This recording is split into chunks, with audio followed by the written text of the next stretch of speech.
But for everybody's knowledge, if you want to look up what pulling handles is, you can Google it. If I get to 100 subs at once, 100 separate subscriptions, as Softy asked earlier, it is not 20 people subbing 5 months in a row. It is 100 separate subscriptions at once. I will pull handles on stream. And it will have to be a mature stream because pulling handles is incredibly suggestive. Oh no, I did not do that right. Uh-oh, I gotta put the one over here. I'm going to get my sponge and erase those score marks. Really smooth them back out because they were right here. Would have been right there. I need to go further back.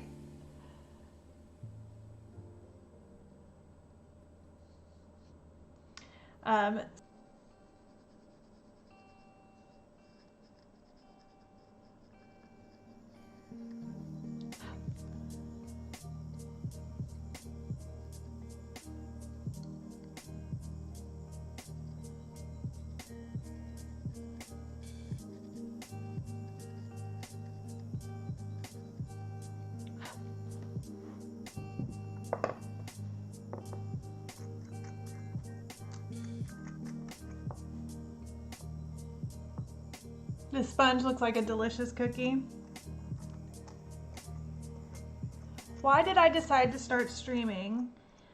Easy B team, I decided to start streaming for me to be held accountable to doing my art more.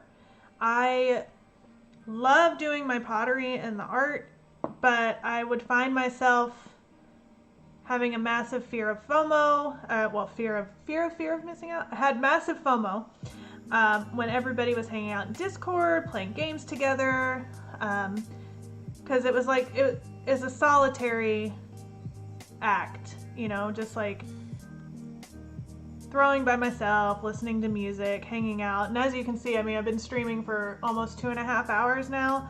It's a lot of time just by myself with my thoughts, with podcasts or something, and I just really wanted to hold myself accountable to doing my art because I would find that I would plan to do art and then somebody would be in Discord that I would want to talk to instead, or I would just start watching a TV show or something, and then just start chatting with other people on Twitch. And I just decided, you know, I think that streaming for me will help me do what I actually want to do because I'm hanging out with my friends, and I can do what I'm holding myself accountable to streaming twice a week, so I'm creating at least twice a week, and I'm hanging out with people while I do it, and it just is really, really helpful for me, and I've met a lot of nice people because of it. So this is a little thick. I'm just, whoops, well, let me slice it and then put it back on. It's a little thick and apart, so put it back on. I thought I could slice it off, but nope, just unstuck. But yeah, that's why I started streaming. Also, I haven't really seen anybody doing ceramics on Twitch. I know there's a couple of people that stream it, but there's not as many as like digital artists and people playing video games. Easy B team, thank you for redeeming Hydrate. I will get to that right after I'm done with this handle. But I just think it was something that people would find interesting. And that's turned out to be the case. People have found this interesting. A lot of you found me through gamers or Discords that I'm in that aren't related to art. So yeah, it's just something different, you know?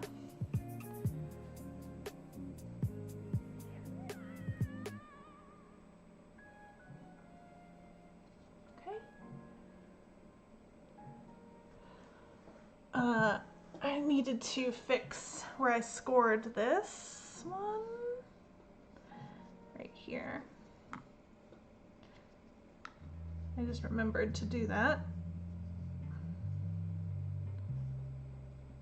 That's where I originally scored to put the handle on and left some. All right, so this is the last one.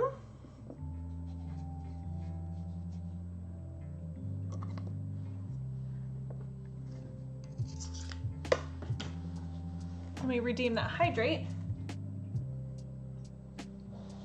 My water's all gone, but I still have some sparkling water. Hi Owen, welcome in. Good to see you. How are you doing today? How was Fall Guys Snipes?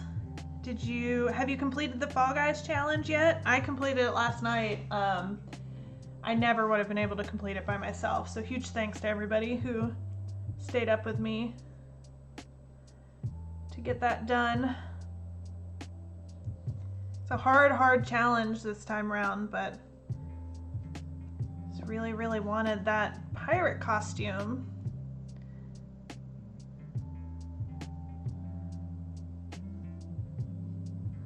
I know Russ was doing duo snipes earlier to help people with the challenge. I had to jump off for stream. See, that's another reason E's and B team that, I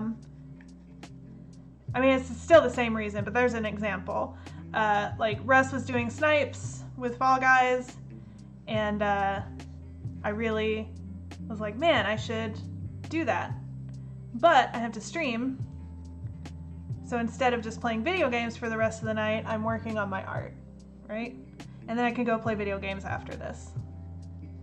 So really trying to just like set aside dedicated time that holds me accountable to doing my art, which I want to do in the first place. I just end up doing other things instead.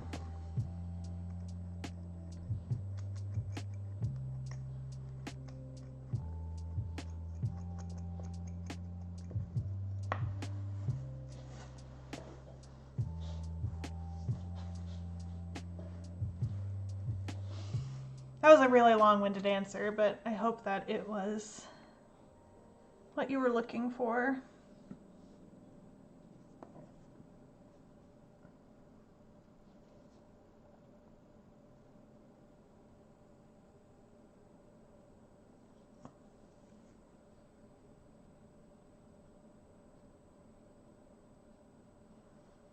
I keep leaning off stream. Sorry. So sorry. Stay in the camera.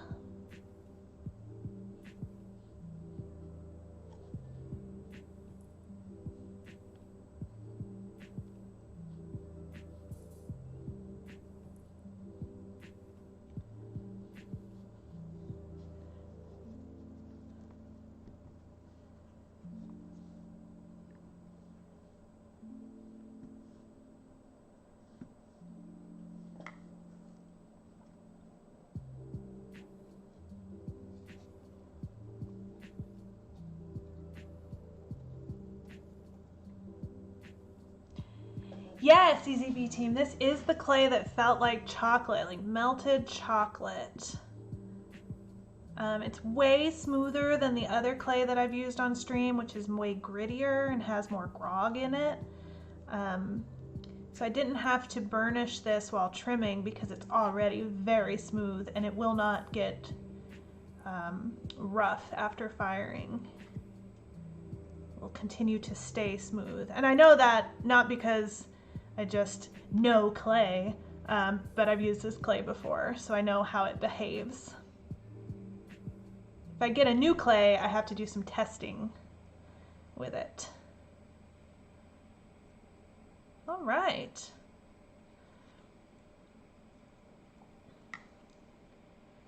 All right. Oh, Jen, how was Fall Guys earlier, if you're still around? I know you streamed earlier at 2. Yes, this is darker. This will turn into like a deep brown, near black color after firing. So we'll be able to see, it's already pretty dark brown, but it will get even deeper, like a chocolatey, dark chocolate color but we're still going to glaze these black on top of it, and it gives it a really nice, I glaze it like matte black, and it gives it a really nice looking cast iron kind of color.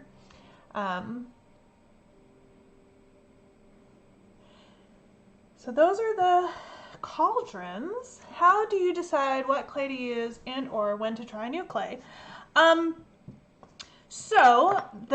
a couple of things that go into my decision, at least. One is what kind of clay I'm allowed to fire at the space I use. We are only allowed to use cone 5, cone 6 clay and that is the temperature at which the kiln gets and at which the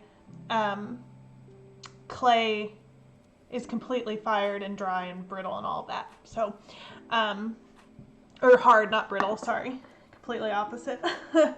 So, and that is because if you tried to fire a different clay that was meant for a different temperature, it was supposed to be a lot lower temperature, it will end up melting in the kiln or breaking easier.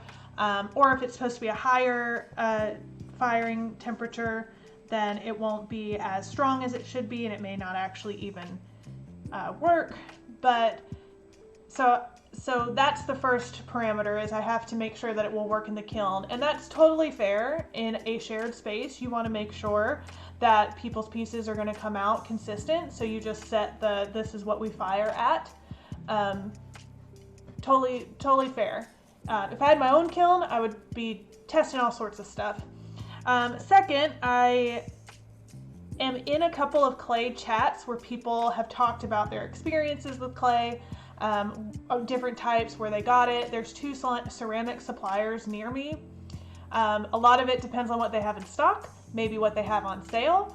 The speckled buff clay that I use a lot was on a big sale, but I just really liked throwing with it. I had tried that at the space before I bought a bunch of it, and a lot of potters had said they enjoyed the feel of throwing with that clay.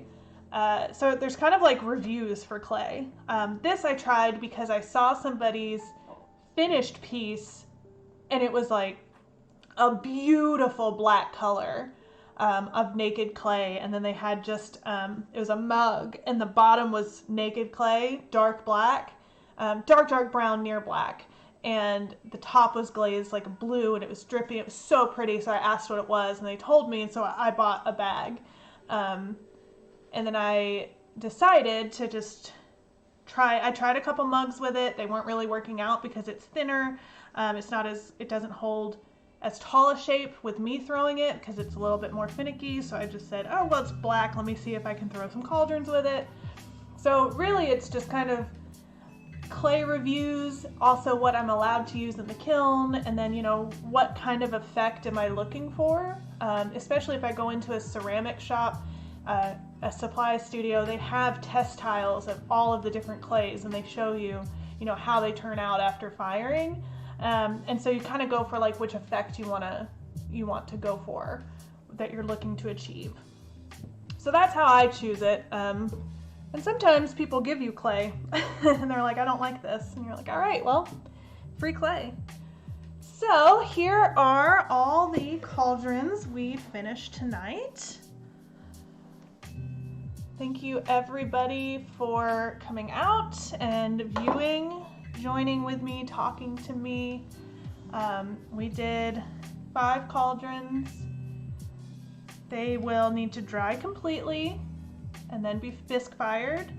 Then we will glaze them, and then they will be glaze fired, and then they'll be done. And they'll go into storage for next festival.